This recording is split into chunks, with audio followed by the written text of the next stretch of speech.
ونصلي ونسلم على رسوله الكريم أما بعد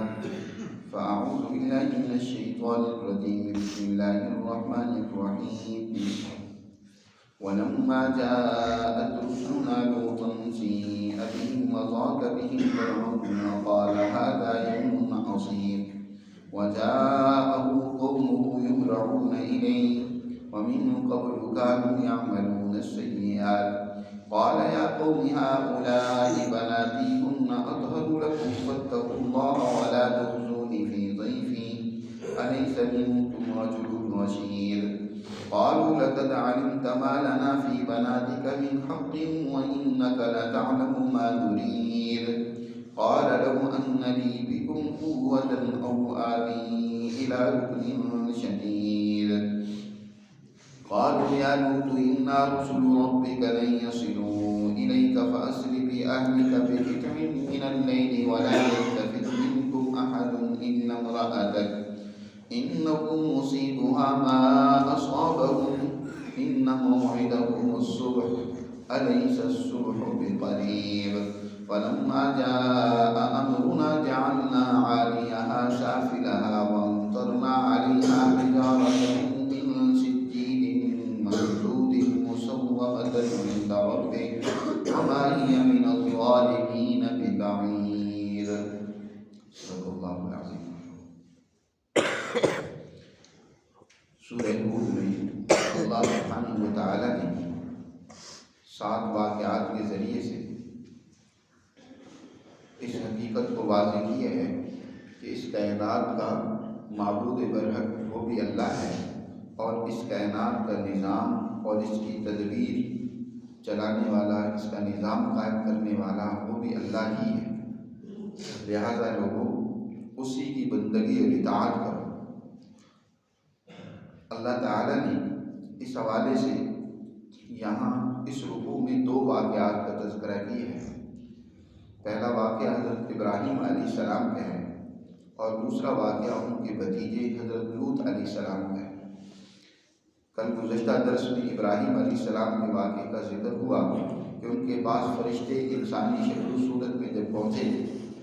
تو انہوں نے ان کو پہچانا نہیں اور ان کے سامنے ایک بچڑا بکری کا بچہ جو ہے، بکری کا میمنہ جو ہے، اس کو گھون بھنر کر انہوں نے رکھ دیا کھانے کے لیے. جب دیکھا کہ یہ تو کھانے کی طرف ہاتھ نہیں بڑھا رہے تو دل میں خوف محسوس کیا کہ کوئی میرے دشمن نہ ہو. تو فرشتوں نے ابراہیم علیہ السلام کی اس پریشانی کو دیکھتے ہوئے انہیں واضح کیا کہ ہم اللہ کے فرستادہ ہیں اور ہمارا مشن قوم لوط کی تباہی ہے. لیکن اس سے پہلے جہاں ہم ایک قوم کی تباہی و بربادی کا پیغام اور حکم لے کر آئے ہیں، وہیں آپ کے ہاں ایک بہت بڑی خوشخبری بھی دینے آئے ہیں. وہ یہ کہ آپ کے ہاں آپ کی انہی اہلیہ سارہ سے اللہ آپ کو بیٹا عطا فرمائے گا جن کا نام اسحاق ہے. اور صرف یہی نہیں بلکہ ساتھ فرمایا کہ اس کے ہاں آگے بیٹا ہوگا جس کا نام یعقوب ہوگا. یعنی بیٹے اور پوتے دونوں کی خوشخبری دی. اور ان سے پھر آگے انبیاء علیہ السلام کا سلسلہ جاری ہوا، انبیاء بنی اسرائیل کا.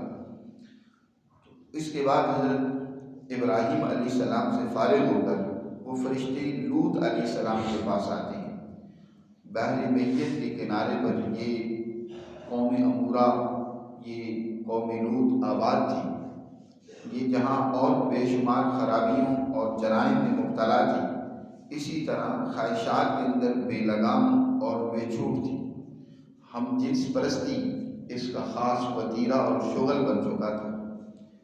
اللہ نے انسان کے اندر جو ایک فطرتی خواہشات کا جذبہ اور داعیہ رکھا ہے، اس کی تسکین کا جو بہترین ذریعہ اور طریقہ ہے وہ یہ ہے کہ اپنے ہی جنس کی مخالف صنف یعنی عورت کے ذریعے سے ایک قانون اور دائرے کے اندر یہ اپنی خواہشات کو پورا کر سکتا ہے. لیکن بسا اوقات اس انسان پر ایسی نفسانیت اور خواہشات کا غلبہ ہوتا ہے کہ یہ اپنی ہی جنس یعنی ہم جنس پرستی میں مبتلا ہو جاتا ہے. مرد مرد سے خواہشات چڑھتی کرنے لگ پڑتے ہیں اور عورتیں عورتوں سے. اس کے نتیجے میں جو خرابیاں پیدا ہوتی ہیں وہ بیان سے باہر ہیں. یہ سب سے بڑا مرض اور خرابی تھی اس قوم لوط کی۔ حضرت لوط علیہ السلام نے مسلسل اس قوم کو اس جرم سے باز رکھنے اور اس طرح دیگر خرابیوں سے روکنے کی بھرپور کوشش کی، لیکن یہ قوم تھی کہ اپنی اس خرابی سے رکنے والی نہیں تھی۔ آخر اس قوم کی تباہی و بربادی کا وقت آیا، اور وہ بھی اس طرح کہ حضرت لوط علیہ السلام کے پاس وہ فرشتے نوجوان خوبرو نوجوانوں کی صورت میں، خوبصورت نوجوانوں کی صورت میں آئے، اور حضرت لوط علیہ السلام نے بھی جب ان کو دیکھا کہ میرے مہمان آئے ہیں لیکن خوبصورت نوجوان ہیں، وہ بھی بڑے گھبرا گئے، پریشان ہو گئے۔ قوم کی عادت کا علم تھا، اور کہا کہ اگر قوم کو پتہ چلا تو میرے مہمانوں کے حوالے سے بھی مجھے رسوا کریں گے۔ قرآن نے اسی کا یہاں تذکرہ کیا ہے، فرمایا وَلَمَّا جَاءَتْ رُسُلُنَا، اور جب ہمارے فرشتے، ہمارے بھیجے ہوئے فرشتے جو ہے وہ لوط علیہ السلام کے پاس آئے، سِیءَ بِهِمْ، تو ان کی وجہ سے لوط علیہ السلام بہت پریشان ہوئے، وَضَاقَ بِهِمْ، اور ان کی وجہ سے دل تنگ ہو گئے، بہت گھٹن محسوس کی کہ یہ کیا ہوا، خوبصورت نوجوان میرے مہمان بن کر آ گئے، اور کہنے لگے وَقَالَ هَذَا يَوْمٌ عَصِيبٌ، یہ دن بڑا سخت اور مشکل ہے، میرے لیے یہ بڑی مصیبت اور رسوائی کا دن بنے گا۔ وَجَاءَهُ قَوْمُهُ، اب گھر میں ان کے اہلیہ آئی جو کہ قوم کا ساتھ دیتی ہے، اور اس نے جا کر فوراً قوم کو بتایا کہ آج لوط کے گھر میں اس طرح کے نوجوان آئے ہوئے ہیں، بڑے خوبرو نوجوان ہیں۔ قوم کو جب پتہ چلا تو وہ بھاگتی ہوئی آئی، وَجَاءَهُ قَوْمُهُ، حضرت لوط علیہ السلام کی قوم يُهْرَعُونَ إِلَيْهِ، ان کی طرف دوڑتی ہوئی بھاگتی ہوئی ہے۔ وَمِن قَبْلُ كَانُوا يَعْمَلُونَ السَّيِّئَاتِ، قرآن کہتا ہے وہ اس سے پہلے برے کام کرتے تھے۔ یاد رکھیں، ہم جن پرستی ایک ایسا مرض ہے جس قوم اور فرد میں یہ لاحق ہو جاتا ہے تو وہ باز نہیں آتا۔ یہ ایسی بیماری ہے جو کہ اس کے ساتھ ایسی چمٹ جاتی ہے کہ چھوڑنا انتہائی مشکل ہو جاتا ہے۔ قرآن نے اس لیے کہا کہ ان کی پہلے سے اس بری عادت کی جو ہے یہ عادت تھی، بری عادت ان کے جسم کا حصہ بن چکی تھی، اس لیے اس سے مجبور ہو کر دوڑتے ہوئے آئے حضرت لوط علیہ السلام کے پاس، اور ان نوجوانوں کا مطالبہ کرنے لگے کہ ان کو ہمارے حوالے کرو۔ قال یا قوم ہؤلاء، حضرت علیہ السلام نے بہت سمجھایا، کہا کہ دیکھو اے میری قوم کے لوگوں، ہؤلاء بناتی، یہ دیکھو میری قوم کی بیٹیاں ہیں، تمہارے گھروں میں جو تمہاری بیویاں ہیں وہ میری بیٹیاں ہیں، تم ان کے حقوق ادا کرو۔ اللہ نے تمہیں وہ عورتیں اسی لیے دی ہیں کہ تم اس کے ذریعے سے اپنی خواہشات کی تسکین کرو، ان کے حقوق ادا کرو، ان کو تم نے چھوڑ رکھا ہے اور تم جنس پرستی میں مبتلا ہو۔ ہؤلاء بناتی، یہ میری بیٹی ہیں، ان اطہر لکم، وہ تمہارے لیے پاک ہیں، وہ تمہارے لیے حلال ہیں، تم ان سے فائدہ اٹھاؤ۔ اطہر لکم فاتقوا اللہ، اور اللہ سے ڈرو، ولا تخزونی فی ضیفی، مجھے میرے مہمانوں کے حوالے سے رسوا اور ذلیل نہ کرو۔ الیس منکم رجل رشید، کیا تم میں کوئی سمجھدار آدمی نہیں ہے جو میری بات سمجھ سکے؟ بعض مفسرین نے کہا کہ یہ حضرت لوط علیہ السلام نے جو کہا کہ یہ میری قوم کی بیٹیاں ہیں، کہ قوم کے بعض سرآوردہ جو لیڈر اور جو سردار قسم کے تھے، حضرت لوط علیہ السلام کی اپنی صاحبزادیاں بھی تھیں، انہوں نے حضرت لوط علیہ السلام سے ان کی بیٹیوں کے رشتے مانگے، لیکن حضرت لوط علیہ السلام نے رشتے دینے سے انکار کر دیا ان کی ان غلط عادتوں اور رویوں کی وجہ سے۔ اب وہ جب اس طریقے سے اکٹھے ہو کر حملہ آور ہوتے ہیں تو حضرت لوط علیہ السلام مہمانوں کی رسوائی سے ڈرتے ہوئے انہوں نے آمادگی کا اظہار کیا کہ ٹھیک ہے میں اپنی بیٹیوں کا رشتہ بھی تمہیں دے دیتا ہوں، تم ان سے شادی کر لو، رشتہ کر لو۔ یہ تفسیر بھی ہو سکتی ہے، لیکن جو راجح تفسیر ہے وہ یہ ہے کہ انہوں نے جو ان کے گھروں میں ان کی زوجات تھیں، جو ان کی بیویاں تھیں، حضرت لوط علیہ السلام انہی کو اپنی بیٹیاں کہہ رہے ہیں کہ یہ جو تمہارے گھروں میں میری بیٹیاں یعنی میری قوم کی بیٹیاں ہیں، یہ تمہارے لیے پاک اور حلال ہیں، ان سے تم اپنی خواہش پوری کرو، ان کے بھی حقوق ادا کرو، ان کے تو تم حقوق ادا کرتے نہیں ہو۔ انسان کے اندر یہ مرض بھی بڑا عجیب و غریب ہے۔ جو قومیں آج اس بیماری میں مبتلا ہیں ان کے خاندانی سلسلہ اور نسب تباہ برباد ہو گیا۔ یورپ کی قوم آج اسی نسل جنس پرستی میں مبتلا ہو چکی ہے اور یہی بیماریاں بعض دوسری قوموں میں بھی لگ رہی ہیں۔ تو قرآن کہہ رہا ہے کہ لوط علیہ السلام بڑے گھبرائے، بڑے پریشان ہوئے۔ فرشتوں نے قالوا لقد علمت ما لنا، فرشتے بھی سن رہے تھے، سارا معاملہ ماجرا دیکھ رہے تھے، ابھی انہوں نے اپنے آپ کو ظاہر نہیں کیا کہ ہم کون ہیں۔ لوط علیہ السلام نے بھی پہچانا نہیں ہے کہ یہ کون ہے، وہ تو مہمان ہی سمجھ رہے ہیں، ابھی بات چیت ان سے کرنی ہے کہ کہاں سے ہیں کہاں سے نہیں ہے، قوم پہلے ہی دوڑتی ہوئی پہنچ گئی۔ تو حضرت لوط علیہ السلام کو قوم کہتی ہے قالوا لقد علمت، کہنے لگے تو جانتا ہے، ما لنا فی بناتک من حق، ہمیں تیری بیٹیوں میں کوئی دلچسپی نہیں ہے،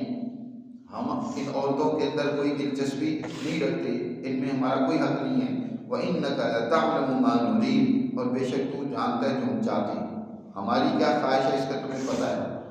ہم تو اس خواہش کو پورا کرنا چاہتے ہیں۔ قَالَ لَوْ أَنَّ لِي بِكُمْ قُوَّةً أَوْ آوِي إِلَىٰ رُكْنٍ شَدِيدٍ، لوط علیہ السلام کہتے ہیں کاش کہ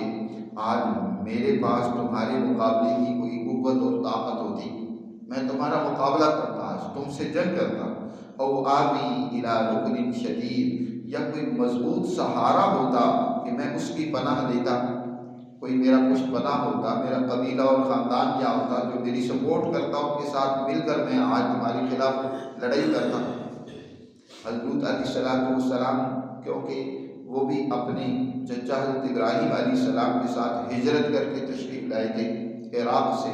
اور یہاں ان کو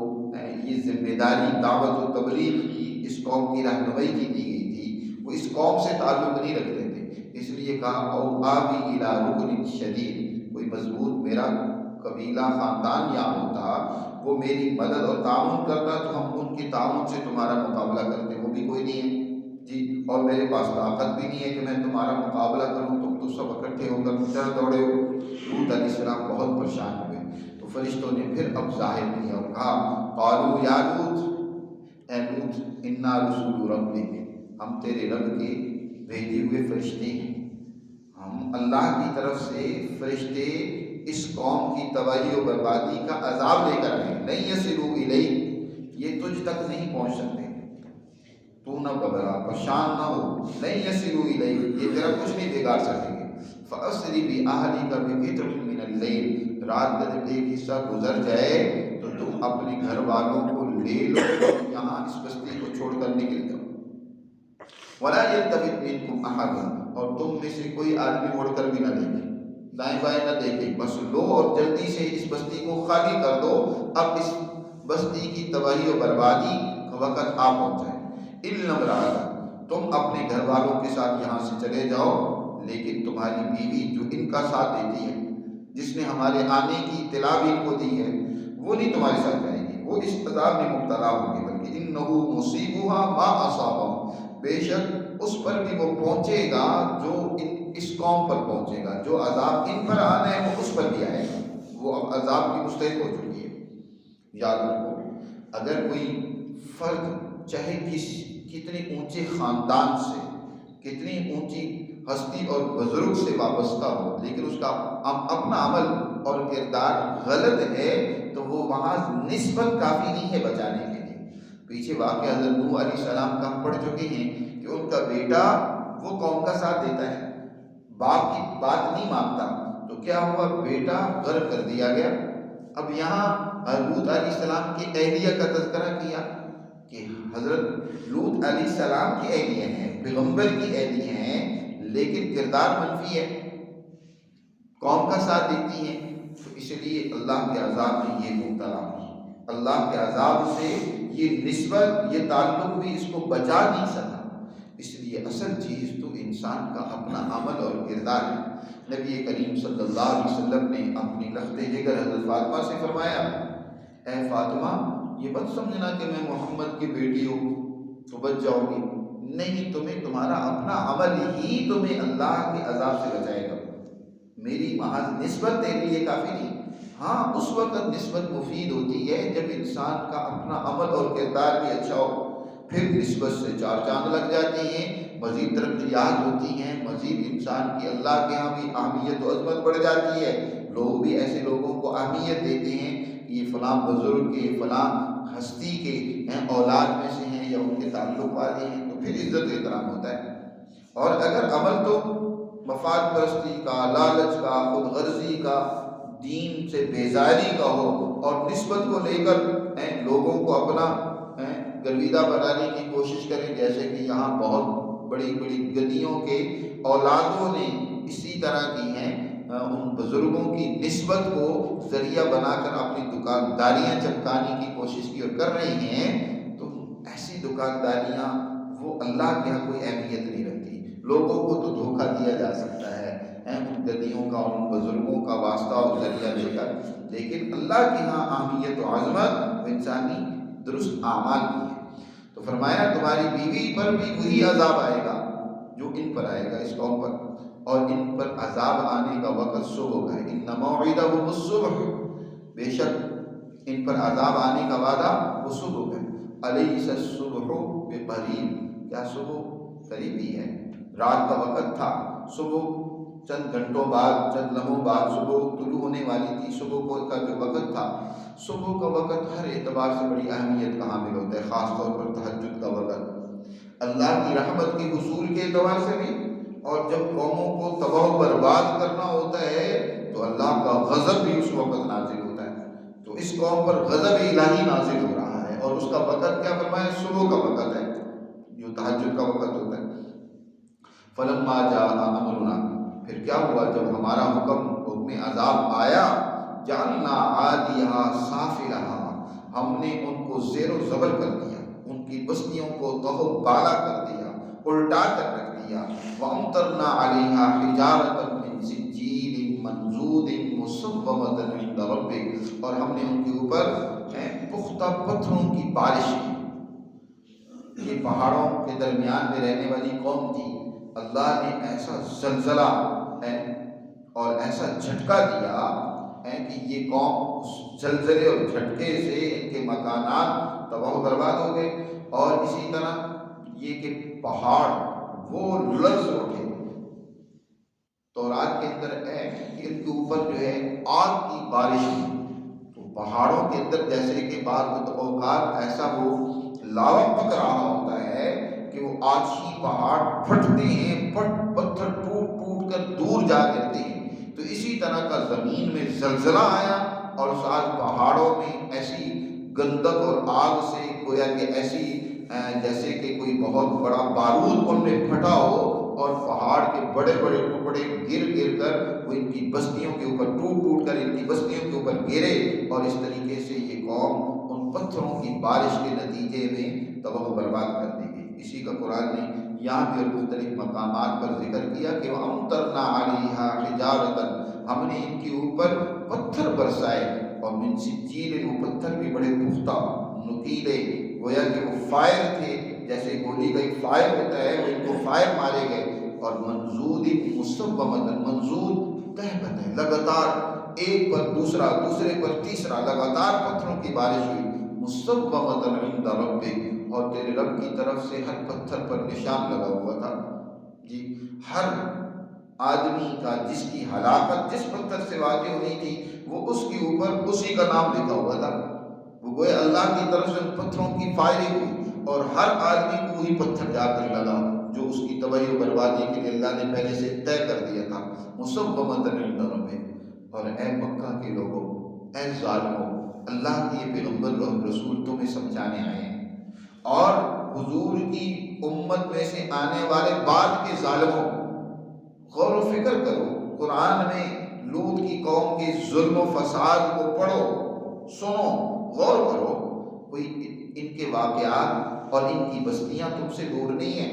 مکہ والوں سے بھی کوئی دور نہیں تھی، وہاں سے وہ لوگ مکہ والے گزرتے تھے، جب تجارت کی غرض سے جاتے تھے تو اس علاقے سے ان کا گزر ہوتا تھا،